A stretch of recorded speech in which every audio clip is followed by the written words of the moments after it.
मेरठ में मस्जिद में इबादत करने आए नमाजियों को दो गुटों में जबरदस्त बवाल हो गया। जमकर लात घूंसे चले। एक पक्ष ने दूसरे पक्ष के लोगों को जमीन पर गिरा कर और बेल्टों से पीटा। वायरल वीडियो लोहिया नगर के चमड़ा पैठ स्थित एक मस्जिद का बताया जा रहा है। दरअसल मिठाई बांटने को लेकर दो पक्षों में विवाद हुआ। शुरुआती कहासुनी हुई, जो देखते ही देखते मारपीट में तब्दील हो गई। लखनऊ यूनिवर्सिटी कैंपस में नमाज पढ़ने पर विवाद बढ़ गया। बारादरी बिल्डिंग के पास नमाज के समर्थन और विरोध में छात्रों के गुट प्रदर्शन कर रहे हैं। हिंदुवादी संगठन भी अब प्रदर्शन में कूद गए हैं।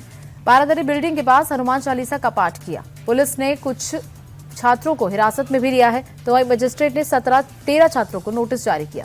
1 साल तक शांति और कानून व्यवस्था बनाए रखने की गारंटी के तौर पर 50,000 का पर्सनल बॉन्ड और 50,000 की 2 श्योरिटी जमा करने का निर्देश दिया। एआई समिट में यूथ कांग्रेस के प्रदर्शन को लेकर बीजेपी कांग्रेस पर लगातार हमलावर है। गौरव भाटिया ने राहुल गांधी पर आरोप लगाया कि उन्होंने देश को शर्मिंदा करने के लिए शर्टलेस प्रोटेस्ट की साजिश रची थी। भाटिया ने नेता प्रतिपक्ष को भारत की सबसे कमजोर कड़ी बताया। उन्होंने कहा कि दिन पर दिन कांग्रेस की घिनौनी करतूतें सामने आ रही हैं। इनकी मोहब्बत की दुकान में नंगई का सामान बिक रहा है।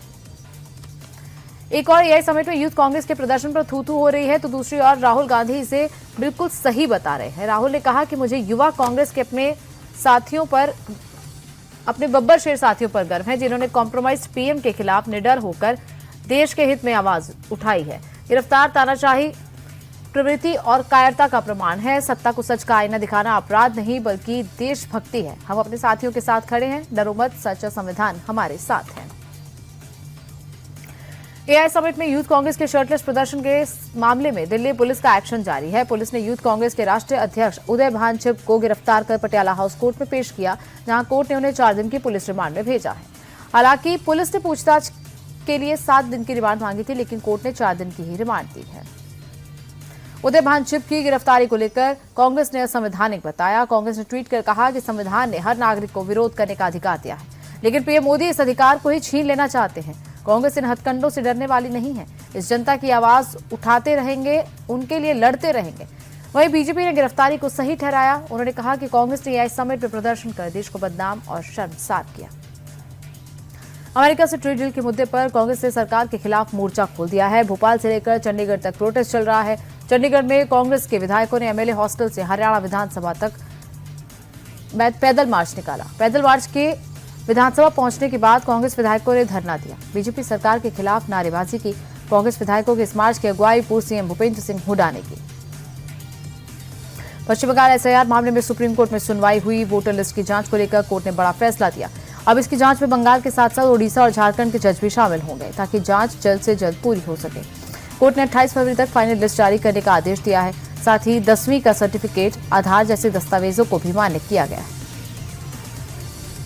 कर्नाटक में कांग्रेस के पहली बार बने विधायकों ने मंत्रिमंडल में शामिल होने की मांग की है। उन्होंने पार्टी अध्यक्ष खड़गे और राहुल गांधी को चिट्ठी लिखकर फेरबदल में कम से कम 5 मंत्री पद मांगे हैं। विधायकों का कहना है कि जनता नए चेहरे चाहती है और 2028 के चुनाव में पार्टी को फायदा होगा। कर्नाटक में कांग्रेस के 38 विधायक पहली बार चुने गए हैं। कर्नाटक कांग्रेस में अब तक सत्ता को लेकर खींचतान चल रही थी, लेकिन अब मंत्री पद को लेकर सियासत भी उफान पर है। गिरफ्तारी से बचने के लिए स्वामी अविमुक्तेश्वरानंद सरस्वती ने इलाहाबाद हाईकोर्ट की शरण ली। उन्होंने इलाहाबाद हाईकोर्ट में अग्रिम जमानत याचिका दाखिल की। अविमुक्तेश्वरानंद सरस्वती के खिलाफ प्रयागराज जिला कोर्ट ने यौन शोषण के मामले में मुकदमा दर्ज करने का आदेश दिया। इसके बाद प्रयागराज जिले की झूंसी पुलिस स्टेशन में मुकदमा दर्ज किया गया। इस मामले में लगातार पुलिस कार्रवाई कर रही है और उन पर गिरफ्तारी की तलवार भी लटक रही है। शंकराचार्य अविमुक्तेश्वरानंद ने अपने ऊपर लगे यौन शोषण के आरोपों को एक बार फिर से झूठा बताया। उन्होंने additional police commissioner Ajay Pal Sharma और आरोपी आशुतोष ब्रह्मचारी की एक तस्वीर जारी की। उन्होंने कहा कि उनके पुराने रिश्ते हैं और साजिश के तहत मेरे खिलाफ केस दर्ज कराया गया है। सब जानते हैं कि पुलिस किसके इशारे पर काम कर रही है। मालूम हो कि आशुतोष ब्रह्मचारी ने ही 2 बटुकों के साथ अविमुक्तेश्वरानंद के खिलाफ एफआईआर दर्ज कराई है। राजस्थान के अजमेर पहुंचे बागेश्वर धाम सरकार पंडित धीरेन्द्र कृष्ण शास्त्री ने एक बार फिर हिंदुओं को नसीहत दी है। धीरेन्द्र कृष्ण शास्त्री ने कहा कि सनातनियों को अपने धर्म पर चलना चाहिए। बाबा बागेश्वर ने घटते हिंदू और बढ़ते मजहबियों को देश के लिए खतरा बताया और हिंदुओं को 4 बच्चे पैदा करने की नसीहत दी।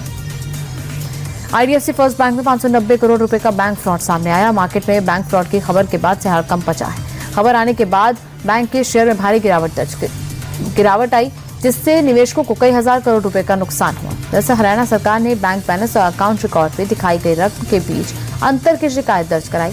मामले में हरियाणा सरकार ने जांच शुरू कर दी। 4 अधिकारियों को अब तक सस्पेंड किया जा चुका है। वहीं आरबीआई ने कहा कि बैंक इस फ्रॉड के बाद नजर बनाए हुए हैं। बॉम्बे हाईकोर्ट ने अनिल अंबानी को दी राहत, हटा दी है। बैंक अब रिलायंस ग्रुप के चेयरमैन अनिल अंबानी को फ्रॉड घोषित कर सकेंगे। 2024 में कोर्ट ने बैंकों को फ्रॉड घोषित करने पर रोक लगाई थी। अनिल अंबानी पर 40,000 करोड़ रुपए के बैंक फ्रॉड का केस चल रहा है।